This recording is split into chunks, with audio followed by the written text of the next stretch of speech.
What's going on, everybody? Welcome back to another episode of Making Fun of Nico Harrison until he cries and quits his job. As always, I'm your host, Zach Cronin, and today we're going to be talking about Luka Doncic's debut with the Los Angeles Lakers. It's been about a week since this trade went on. It's been a few days since his debut against the Utah Jazz, and it still just does not make any sense that we can even talk about this subject, let alone have actual film of him in a Lakers uniform. By the way, Luka does not really look fat to me. He doesn't look overweight. He doesn't look like he's 270 pounds. He looks just fine. We could rag on Nico Harrison for 20 minutes, like how I did in the aftermath of this trade, but I don't think it's going to get us anywhere productive. But I do just want to mention how the basis for Nico Harrison trading Luka is that, and this is courtesy of Mark Stein's reporting on his Substack, is that basically Harrison felt that Luka was going to fall off at the ripe old age of 25. He had concerns about Luka's conditioning, about his improvements as a leader. He had concerns about him continuing to complain to the referees, just all of these negative assessments of Luka. And these came after Dallas had gone to the finals. This was reported in the aftermath of last year's NBA Finals, in which Luka was statistically the best player on the floor, averaged like 29 points, 8 rebounds, 5 assists, shot 47% from the field. Additionally, he led the entire playoffs in points, rebounds, and assists. And by the way, he had just turned 25 a few months before that. We could continue to rag on Nico Harrison, but I don't want to. I want to focus on the basketball because Nico Harrison is going to have to deal with this for the remainder of his life. Now, getting to the basketball, Luka debuted against the Utah Jazz earlier this week with the Lakers. It was, when was it exactly? It was Monday night. He finished with 14 points, 5 rebounds, and 4 assists with a plus minus of 15. He did shoot 5 of 14 from the field, including 1 of 7 from 3. I'm not necessarily too surprised by this. You have a guy who missed more than a month. He was going to come out with a stinker in terms of efficiency, but the transformation of the Lakers offense is very, very apparent after this one game. Keep in mind, it would look a lot different if Mark Williams was a member of the team. As we know, that trade wound up getting rescinded because Williams failed a physical. So the Lakers ran with Jackson Hayes in this contest, and they recently signed Alex Len as well because Luka is a very lob-happy player. But beyond that, beyond him turning Jackson Hayes into DeAndre Jordan, there are so many little things that Luka does as a ball handler and as a passer that the Lakers were missing beforehand. I still don't think that this team, as it's presently constructed, wins a championship this season. There are still some holes that they will have to address, especially at the center position. But going into next season, anything is possible. I did keep this same line of thinking when Anthony Davis was on the Lakers. I do view Davis and Luka as close to one another in terms of talent. Luka, as we know, is top 5 All NBA first team 5 years in a row. But Anthony Davis, when he is on, is an MVP caliber player, a guy who has developed tremendous offensive versatility, one of the most elite rim protectors in the NBA, and he has championship pedigree. The Lakers don't win a title in 2020 or 2020, pardon me, without him. So we're going to go ahead and we're going to look at a little bit of Luka's tape from this game against Utah. And we are going to see specifically how he impacts this roster.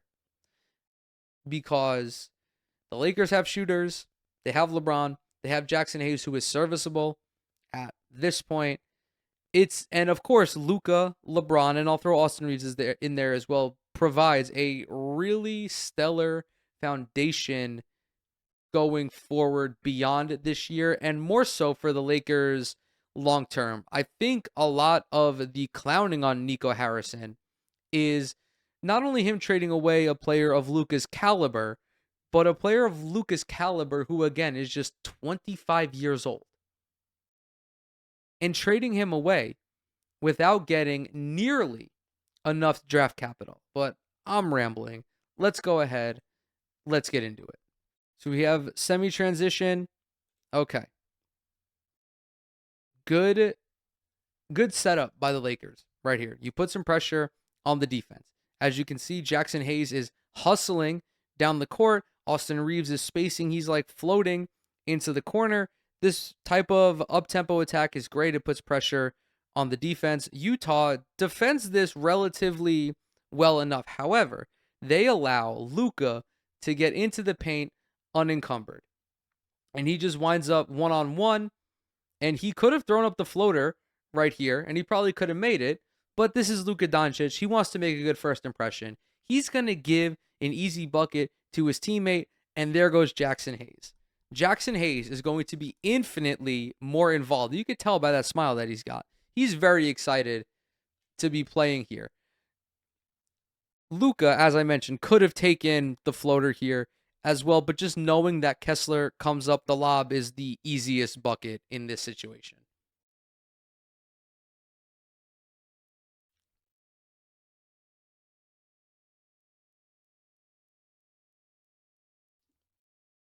This is going to be a real pain in the ass for teams to guard down the stretch.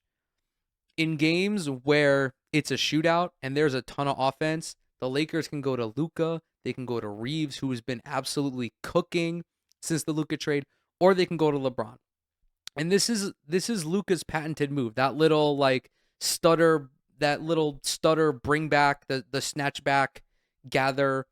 You can't even call it. It's not even a snatchback. It's just he pulls the ball. He pulls the ball back after he hesitates, and you could tell he looks a little rusty.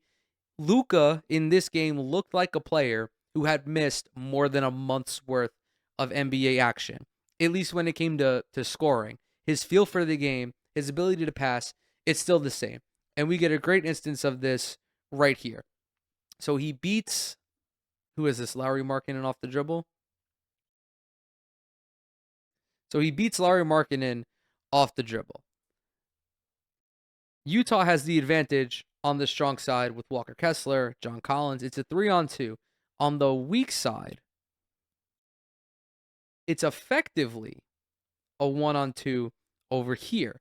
Luka can pick which either one of these teammates to pass it to. His decision, however, is entirely dictated by who this man chooses to guard. I believe this is Keontae George. If Keontae George stays down here with Rui Hachimura, kick it to Austin Reeves. If he cheats up, goes to Austin Reeves, you kick it into the corner.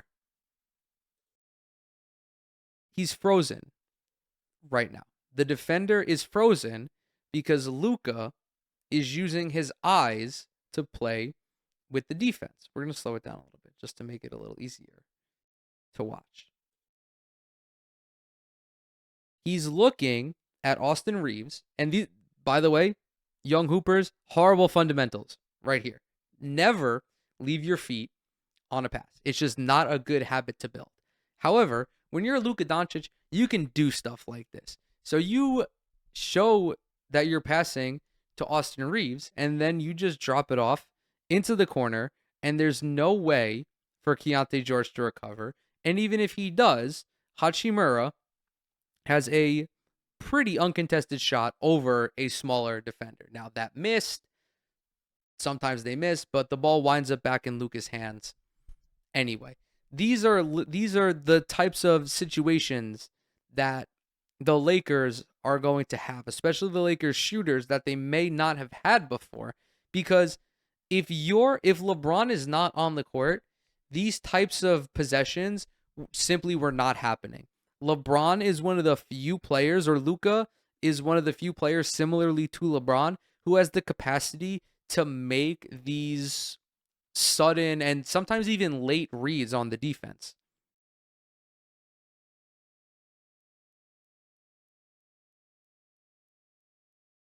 This is another one of those instances that I was just talking about. This is a late dish to Rui Hachimura. Nobody else on this Lakers team other than LeBron is making this play. So the Jazz switch. Lauri Markkanen is left on an island. Luka beats him off the dribble pretty easily.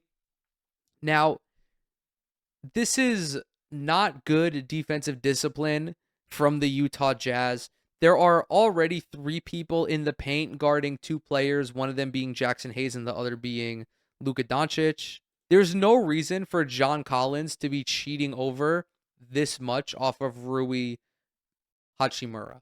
There's really nowhere for Luka to go in this possession. Also, mind you, there's 3.3 seconds left on the shot clock. So as Luka is going up for the shot, he's going up in triple coverage. And John Collins is entirely out of the play, but stuck behind Jackson Hayes. So even if Hayes did get the ball in this instance, John Collins is not going to be able to do anything. He would have been better off just taking away the pass to the corner, because this isn't a particularly good pass. It's a short hopper around Hachimura's ankle that's not in his shooting pocket. And then Jordan Clarkson is the one to make the rotation out on him. But this is the kind of luck that you have with a premier player like Luka Doncic. I mean, just looking at this replay, he's like, I'm just going up with this. Fuck it. And then at the last minute, he sees that Hachimura is open, and he just dishes it. Run a little flare screen to get Luka open, or to get the switch, whatever you're looking for, and then just let him go to work. He gets a couple dribbles. Like, this is within his skill set. He turns, he fades. That fadeaway is unguardable. He just creates such great separation on that, combined with his size and his touch. It's an easy go-to bucket for when the Lakers need a go-to bucket when LeBron is not on the court.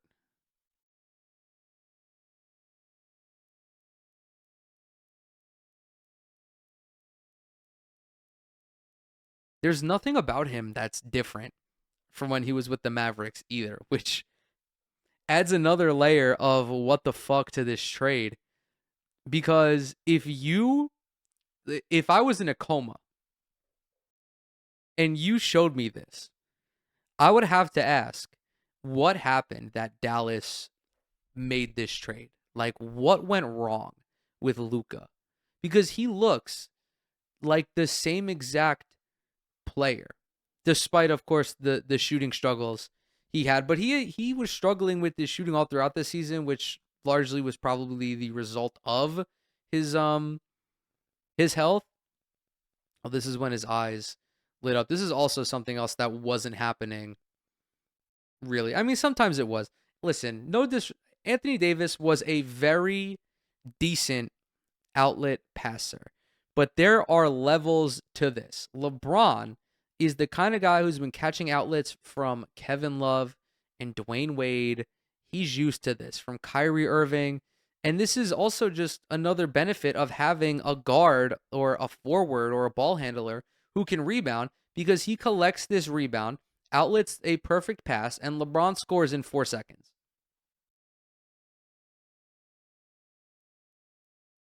It's just great, and it's one less possession for LeBron. This is when Luka's eyes lit up. That too is how I would look if I ever got the opportunity to throw an outlet pass to LeBron. But as I was saying, it's one less possession that the Lakers have to be really intense with in terms of like half court offense and leading on Bron, this, that, whatever. Another lob to Jackson Hayes. Jackson Hayes is going to make a lot of money by way of Luka Doncic, and I would not begrudge him if he asked for a cut. So we get a screen here. Miscommunication by the Jazz. They don't communicate. Maybe not a miscommunication, but they don't communicate it fast enough, because Luka gets this, and there's just like nobody around. Clarkson, I don't know how they would have wanted to defend this. Maybe Clarkson should have came up and stopped the pass, or crowded Luka a little bit so that way the defense can reset. But regardless, this lack of or miscommunication results in, once again, an easy layup. Plus, your only rim protectors are stuck on the perimeter. And I say rim protectors, it's really just Walker, Kessler. But these are pretty fundamental plays in the modern NBA that every like all-star caliber player is capable of executing. But it's the context of the Lakers not having this before. And now they have it by way of Luka Doncic. And I mean this, they didn't have it before outside of LeBron.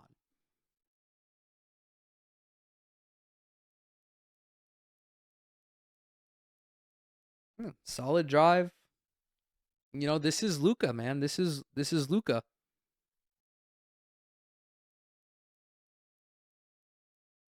Is this another outlet? No, it's an air ball. Oh no, I think it is an outlet.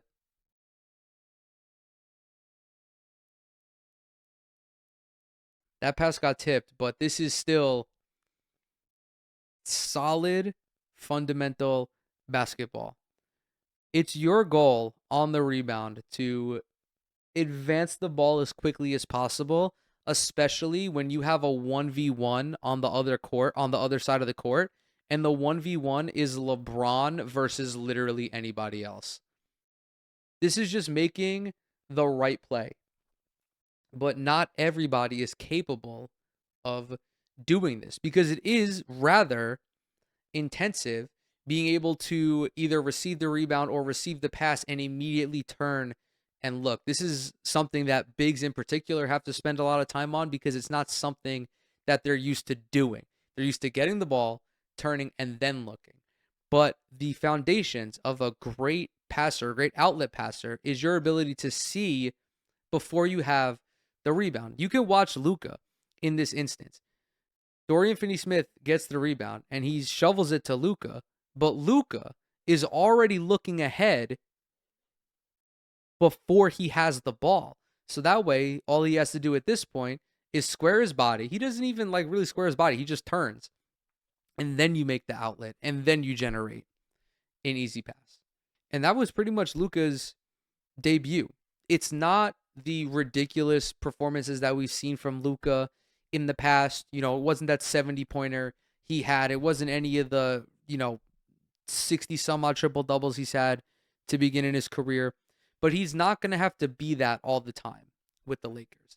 And I think it's great for him and for his development that his usage rate is dropped a little bit. I think it will extend his longevity, but his play style amplifies previous parts of the Lakers that were underutilized. We as commentators, we tend to talk a lot about, playing your second fiddle to LeBron and giving LeBron fewer possessions because again, he is 40 and I understand that is a valid assessment of this situation. But never underestimate the power of having a secondary star who can make the proper play. Chris Paul is doing this in San Antonio, and I know the Spurs aren't on the same level as the Lakers, but they're better than last year because they have a very smart basketball player, a very smart complement to their star, who is just as skilled as he is smart. And the Lakers now have that. They had a very reliable number 2 with Anthony Davis, but he's a different type of player than Luka Doncic is. They never really had a secondary facilitator like how they do now. Austin Reeves, as talented as he is a score-first guard.